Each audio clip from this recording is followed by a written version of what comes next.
FN వీక్లీకి స్వాగతం. ముందుగా ముఖ్యాంశాలు.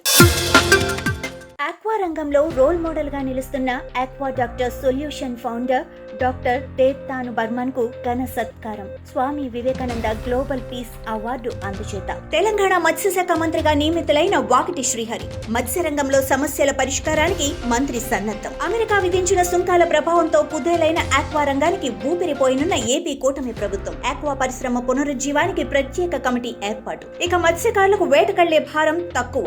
సముద్రంలోనే చేపల ఆవాసాలు ఏర్పడేలా వీటిని ఆర్టిఫిషియల్ రీఫ్లు PMMSY ద్వారా 1.75 కోట్లతో భారీ ప్రాజెక్ట్. తెలంగాణకు కొత్త టూరిజం మైలురాయి. దేశంలోనే అతిపెద్ద టన్నెల్ ఎక్వేరియం హైదరాబాద్ లో 50 కోట్లతో 2026లో ప్రారంభం కాబోతోంది. ఆగస్టు 1 నుంచి గోవాలో డ్రోన్ నిఘా మొదలు. ఫిషింగ్ బోట్లపై నాన్ స్టాప్ నిఘాతో అక్రమ వేటకు చెక్. గోవా మత్స్యశాఖ నుండి కఠిన నిర్ణయం.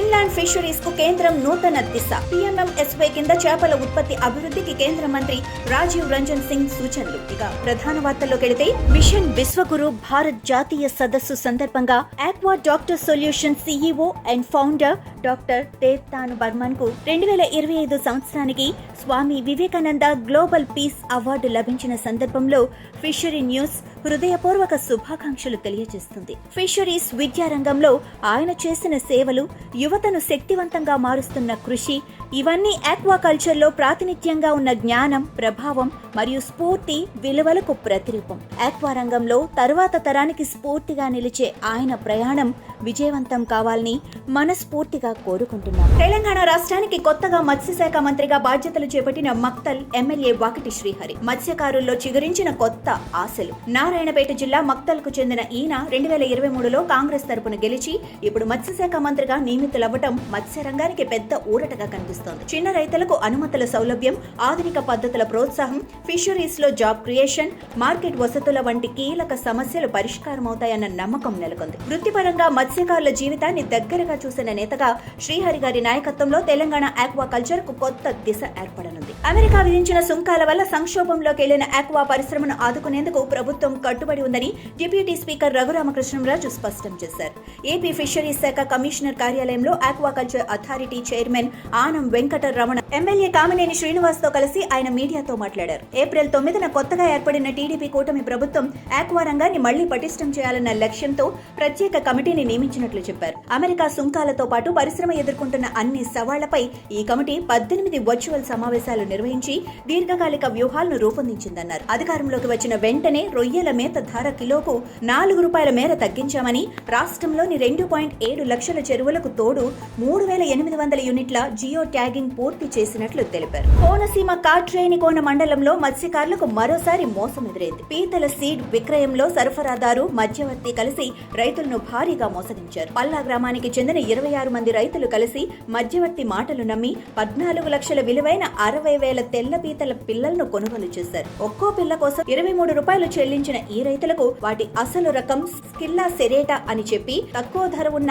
మండ పీతలు వితరణ చేశారు. ఇప్పుడు 25 రోజులుగా చెరువుల్లో మేతకు, ఇతర ఖర్చులకు ఒక్కొక్కరికి 80,000 వరకు నష్టం ఏర్పడింది. ఈ పీతలు ఎంత పెంచినా లాభం ఉండదని, స్థానిక మార్కెట్లో ఇవి చాలా తక్కువ ధరకు దొరుకుతాయన్నారు. మధ్యవర్తిని ప్రశ్నించగా చేతులెత్తేశాడని వాపోతున్నారు. కంపెనీ పేరు కూడా చెప్పటం లేదు. పోలీస్ స్టేషన్ లో ఫిర్యాదు చేసినా ఇప్పటి వరకు న్యాయం జరగలేదని బాధిత రైతులు ఆవేదన వ్యక్తం చేస్తున్నారు. మత్స్య సంపదను పెంచే దిశగా సముద్ర తీర ప్రాంతాల్లో కృత్రిమ ఆవాసాల ఏర్పాటుకు ఆంధ్రప్రదేశ్ ప్రభుత్వం అడుగులు వేసింది. ప్రధానమంత్రి మత్స్య సంపద యోజన కింద 100% సబ్సిడీతో విశాఖ జిల్లాలో 5 ప్రాంతాల్లో ఈ ప్రాజెక్టు అమలవుతోంది. చేపల పెంపుదల కోసం ట్రయాంగిల్ షేప్ సిమెంట్ బ్లాక్స్ సముద్రంలో అమర్చబడతాయి. వీటిని ఆర్టిఫిషియల్ రీఫ్లు అంటారు. కొద్ది రోజుల్లో వాటిపై నాచు పెరుగుతుంది. ఆ నాచు తినేందుకు చేపలు ఆ ప్రాంతానికి చేరుతాయి. అక్కడే గుడ్లు పెడతాయి. ఇలా సముద్రంలోనే చేపల ఆవాసాలు ఏర్పడతాయి. ఈ ప్రాజెక్టు వేళ 6,000 మంది మత్స్యకారులకు లాభం చేకూరనుంది. ఇకపై వేట కోసం దూర ప్రాంతాలకు వెళ్లాల్సిన పని లేదు. డీజిల్ ఖర్చు తగ్గుతుంది. సమయాన్ని కూడా ఆదా చేసుకోవచ్చు. 1.75 కోట్ల వ్యయంతో ఒక్కో యూనిట్ లో 200 బ్లాకులు, మొత్తం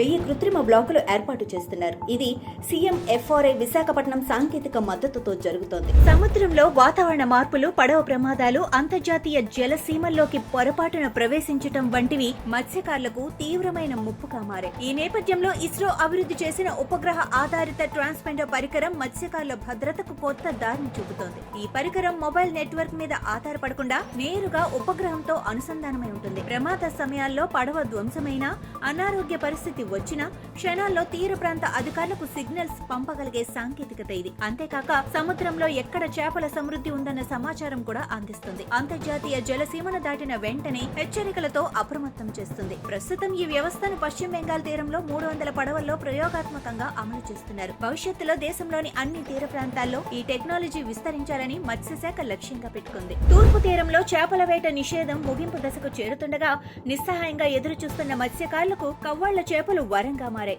ఇంజిన్ లేని కర్ర తెప్పలపై వేట సాగిస్తూ పాయకరావుపేట, నక్కపల్లి, ఎస్రాయవరం, అచ్యుతాపురం, పరవాడ ప్రాంతాల మత్స్యకారులు కాకి కవ్వాళ్లను పట్టుకుంటూ భారీగా ఆదాయం సంపాదిస్తున్నారు. ఒక్కో తెప్పపైన సగటున 300 కేజీలు వస్తుండగా కేజీకి 100 రూపాయల ధర పలుకుతోంది. ప్రత్యేకంగా నక్కపల్లి మండలం నుంచి రోజు దాదాపు 10 టన్నుల వేట సాగుతోంది. ఇక్కడి చేపలు చెన్నై మార్కెట్ కు తరలిపోతుండగా అక్కడ వేట నిషేధం నేపథ్యంలో డిమాండ్ తారాస్థాయికి చేరింది. వ్యాపారులు లారీల్లో సరుకును తరలిస్తూ లక్షల్లో వ్యాపారం సాగిస్తున్నారు. అన్ని తీరాల్లో నిత్యం సందడి నెలకొనగా కవ్వాళ్ల వేట వల్ల మత్స్యకారులకు చేతి నిండా పని, ఇంటి నిండా లాభం వెలువెత్తుతోంది. ఆంధ్రప్రదేశ్ ఆక్వా రైతులు ఈహెచ్పీ వైరస్ కి తీవ్రంగా నష్టపోతున్నారు.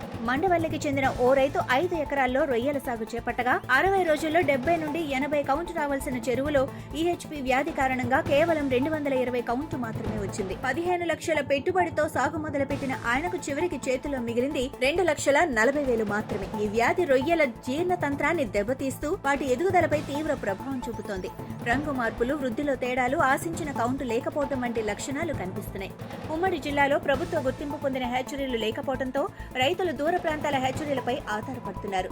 జిల్లా ఫిషరీస్ అధికారులు మాట్లాడుతూ చెరువులను పూర్తిగా శుభ్రపరచడం, బ్లీచింగ్, సున్నం వాడటం, పీహెచ్ స్థాయిని పెంచడం వంటి మట్టి నమూనాలు పరీక్షించడం అత్యవసరమని తెలిపారు. కాకినాడలో ఎంపీఈడీఏ ఆధ్వర్యంలో నిర్వహించిన సీ ఫుడ్ HACCP బేసిక్ శిక్షణ కార్యక్రమం విజయవంతంగా ముగిసింది. ఈ శిక్షణలో భాగంగా సీ ఫుడ్ పరిశ్రమలో నాణ్యత, నియంత్రణ, భద్రతా ప్రమాణాలపై అవగాహన కలిగిన 26 మంది సాంకేతిక నిపుణులు మరియు ఉత్పత్తి కార్యనిర్వాహకులు శిక్షను పూర్తి చేశారు. ముగింపు వేడుకలో వారికి డిజిటల్ సర్టిఫికెట్లు అందజేశారు. ప్రపంచ మార్కెట్లకు సరఫరా అయ్యే భారతీయ సముద్ర ఉత్పత్తుల్లో HACCP ప్రమాణాలు అత్యంత కీలకం కావడంతో ఈ శిక్షణ కార్యక్రమం మత్స్య పరిశ్రమకు మరింత మద్దతుగా నిలిచిందని నిర్వాహకులు తెలిపారు. నర్సాపురంలో ఉష్ణోగ్రతలు పెరుగుతున్న నేపథ్యంలో వనామీ రొయ్యల చెరువులు తీవ్రంగా ప్రభావితమవుతున్నాయి.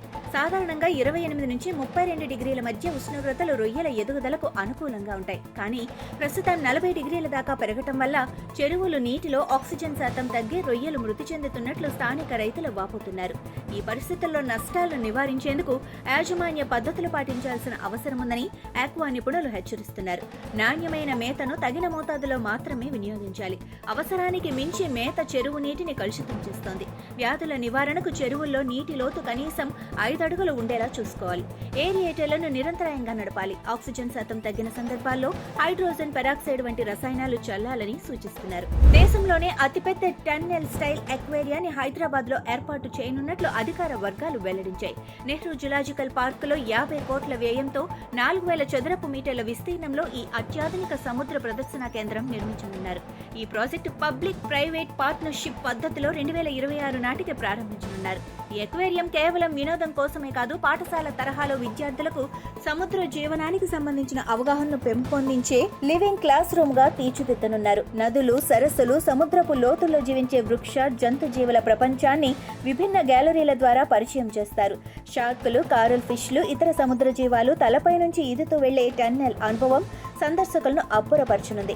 ఆస్ట్రేలియా, సింగపూర్ వంటి దేశాల సముద్ర జీవ నిపుణులు భారత ఇంజనీర్లతో కలిసి ప్రపంచ స్థాయి డిజైన్ ను రూపొందించనున్నారు. తమిళనాడులోని మదురై నల్పెట్టేలో ప్రసిద్ధి చేపల మార్కెట్ ఆధునీకరణ పనులకు అడ్డంకి ఎదురైంది. 2.36 కోట్ల వ్యయంతో ఆధునీకరించబోయే ఈ మార్కెట్ పనులు ప్రారంభించే క్రమంలో మున్సిపల్ అధికారులు పాత స్టాళ్లు కూల్చేందుకు జేసీబీలతో విచ్చేశారు. అయితే తాత్కాలికంగా సరైన స్థలం లేకుండా తమ దుకాణాలు కూల్చడం సరైంది కాదని చేపల వ్యాపారులు నిరసనకు దిగారు. వ్యాపారుల సంఘం తెలిపినట్లుగా గోట్ మార్కెట్ పక్కన ఇచ్చిన స్థలం అస్వచ్ఛంగా ఉండటంతో తాము వ్యాపారం కొనసాగించలేమన్నారు. కస్టమర్లకు ఇబ్బంది కలుగుతుందని పేర్కొన్నారు. దీనిపై కమిషన్ కమిషనర్కు వినతి పత్రం సమర్పించిన తర్వాత అధికారులు కూల్చివేతను వాయిదా వేశారు. తాత్కాలిక స్థలంపై వ్యాపారులతో చర్చించి మళ్లీ పనులు ప్రారంభిస్తామని, అలాగే భవిష్యత్తులో నిర్మించే మార్కెట్లో షాప్ కేటాయింపు పైన హామీ ఇవ్వనున్నట్లు కమిషనర్ చిత్రా విజయన్ తెలిపారు. గోవా తీరంలోని అక్రమ చేపల వేటకు అడ్డుకట్ట వేసేందుకు మత్స్యశాఖ కీలక నిర్ణయం తీసుకుంది. 2 నెలలుగా విజయవంతంగా ట్రయల్ పూర్తయిన తర్వాత వచ్చే ఆగస్టు 1న ప్రారంభమయ్యే ఫిషింగ్ సీజన్ నుంచి డ్రోన్ నిఘా ప్రారంభించనుంది.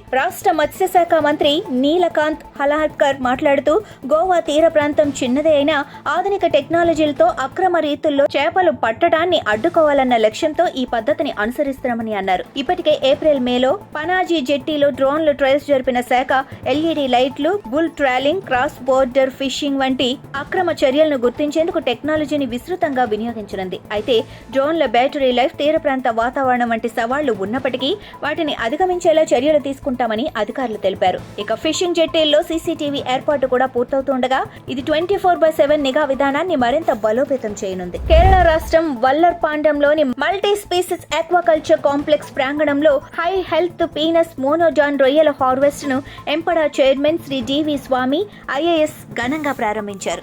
ఇదే వేదికగా ఎంపడా, ఆర్జీసీఏ మరియు ఐకార్ షీబా మధ్య super intensive precision and natural రొయ్యల సాగు పైలట్ ప్రాజెక్ట్ ఒప్పందంపై సంతకాలు జరిగాయి. ఈ ప్రాజెక్టు తమిళనాడులోని తోడోవాయిలో అమలు కాబోతూ ఉండగా ఇది స్థిరమైన సాగు, అధిక దిగుబడులు, సెలెక్షన్ ఆఫ్ బ్రీడింగ్ వంటి రంగాల్లో దేశానికి మార్గదర్శకంగా నిలవనుంది. ఈ కార్యక్రమంలో MPEDA director doctor Ram Mohan MK, ICAR CIBA director doctor Kuldeep Lal, MPEDA కార్యదర్శి శ్రీ అనిల్ కుమార్ పి మరియు joint director doctor S Kandan ముఖ్యంగా పాల్గొన్నారు. గోవా మార్గోవా హోల్సేల్ ఫిష్ మార్కెట్లో డబుల్ సోపో ఫీజులపై మత్స్యకారుల ఆగ్రహం తారస్థాయికి చేరింది. మున్సిపల్ మార్కెట్లో చేపలు తీసుకురావడానికే కాకుండా మార్కెట్ బయట కూడా సోపో కాంట్రాక్టర్ అదనపు ఫీజు వసూలు చేస్తున్నాడని మత్స్యకారులు మండిపడ్డారు.